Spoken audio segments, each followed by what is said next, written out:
Hello students, welcome to my YouTube channel बुनियादी Urdu. Students, आज हम दास्तान की तारीफ़ और दास्तान के अज्ज़ाए तरकीबी के बारे में पढ़ेंगे। बच्चों, आज की वीडियो बहुत इंपॉर्टेंट है। आप प्लीज़ इस वीडियो को आखिर तक देखें। तो चलिए स्टार्ट करते हैं। दास्तान उर्दू नसरी अदब की सबसे कदीम सिन्फ़ है।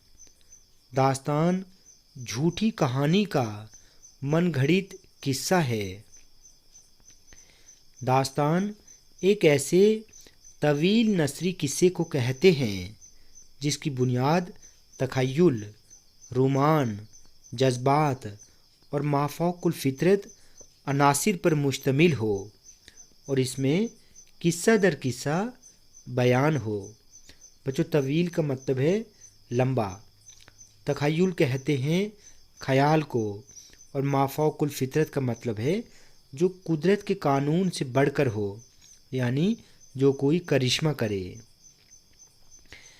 दास्तान ख़याली और मिसाली दुनिया की कहानी है, यानी झूठी कहानी है जो हकीकत नहीं होती। दास्तान ख़याली और मिसाली दुनिया की कहानी है जो मोहब्बत, इश्क और सहर तिलिस्म यानी जादू जैसे गैर मामूली अनासिर पर मुश्तमिल होती है। दास्तान में माफ़ौक़ुल फ़ितरत अनासिर, वाक़यात, मकामात और किरदारों की कसरत होती है। जादू की चीज़ें, जादू के वाक़यात, ख़जानों, जिन, परियों, भूत प्रेत, शहज़ादे और शहज़ादियों का ज़िक्र कदम कदम पर होता है। दास्तान बुनियादी तौर पर सुनने और सुनाने का फ़न है। दास्तानें तहरीर में आने से पहले, यानी लिखावट में आने से पहले सुनाई जाती थीं। हिंदुस्तान में 19वीं सदी की इब्तिदा में, यानी 19वीं सदी की शुरुआत में बाकायदा दास्तानें लिखी जाने लगीं। उर्दू में दास्तान दक्कन में शुरू हुई। दक्कन के अलावा शुमाली हिंद में भी दास्तानें लिखी गईं। जनूबी हिंद में लिखी गई मुला वजही की सबरस उर्दू की कदीम तरीन दास्तान है।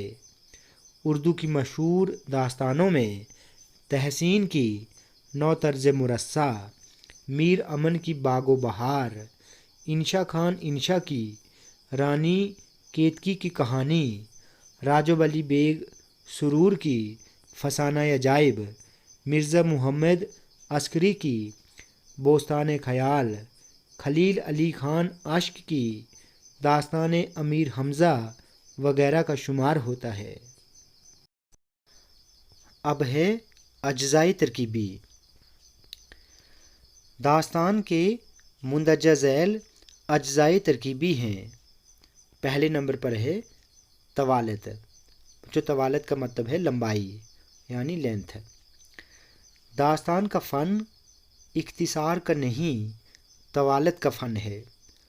इख्तिसार का मतलब है छोटा, यानी मुख्तसर। दास्तान गोई में मुख्तलिफ किस्से बांध कर एक तवील किस्सा बनाया जाता था। दास्तान में तवालत की कोई कैद नहीं होती। ये 1 घंटे से लेकर 1 साल या 1 उम्र तक भी तवील हो सकती है। दूसरे नंबर पर है प्लाट। दास्तान में तवालत के बाइस, यानी तवालत के सबब एक मरबूत और सादा प्लाट नहीं होता। मरबूत का मतलब है जो एक दूसरे से जुड़ा हो, ठीक है। इसमें मरकज़ी किस्से के साथ मुख्तलिफ किस्से बांध कर एक पेचीदा प्लाट बनता है। तीसरे नंबर पर है किरदार निगारी। हर किस्से की बुनियाद किरदारों पर होती है। किरदारों के इर्द गिर्द ही कहानी बनाई जाती है।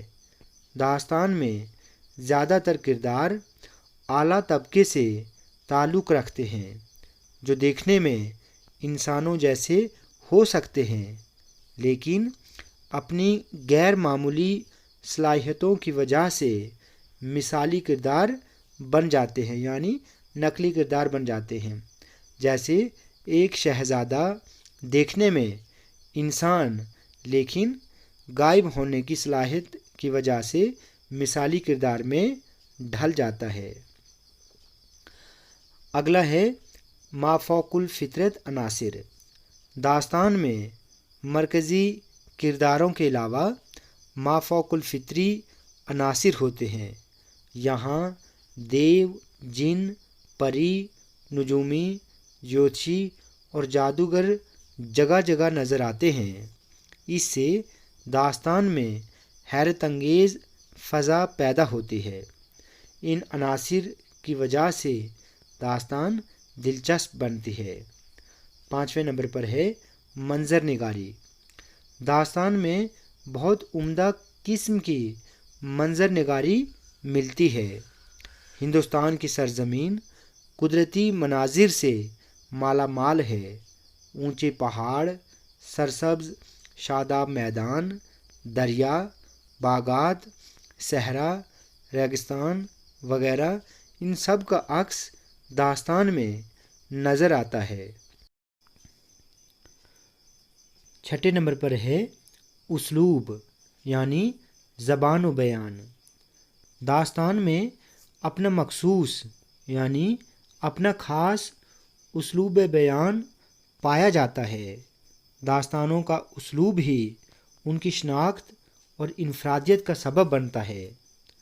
داستانوں میں 2 طرح کے اسالیب کو برتا گیا ہے۔ اسالیب اسلوب کی جمع ہے۔ ایک رنگین، مسجع، فارسی آمیز، یعنی ایک رنگ تو داستانوں میں وہ ملے گا جس میں فارسی کے جملے ہوں اور وہ جملے ہم قافیہ ہوں، اور دوسرا سادہ، سلیس یعنی آسان اور با محاورہ۔ دونوں اسالیب میں داستان نگاروں نے اپنے اپنے فن کے کمال کا مظاہرہ کیا ہے۔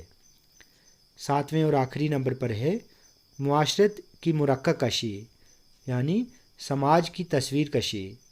مرقع کشی کہتے ہیں تصویر کھینچنے کو۔ معاشرتی مرقع کشی بھی داستان کی ایک اہم خصوصیت ہے۔ زمانے کا رہن سہن، ماحول، سماج وغیرہ یہ تمام چیزیں داستان کا جز ہیں۔ تو بچوں، آج ہم نے داستان کی تعریف اور داستان کے اجزائے ترکیبی کے بارے میں پڑھا۔ بچوں، ویڈیو آپ کو اچھی لگی ہو تو آپ پلیز اس چینل کو سبسکرائب کریں، لائک کریں اور شیئر کریں۔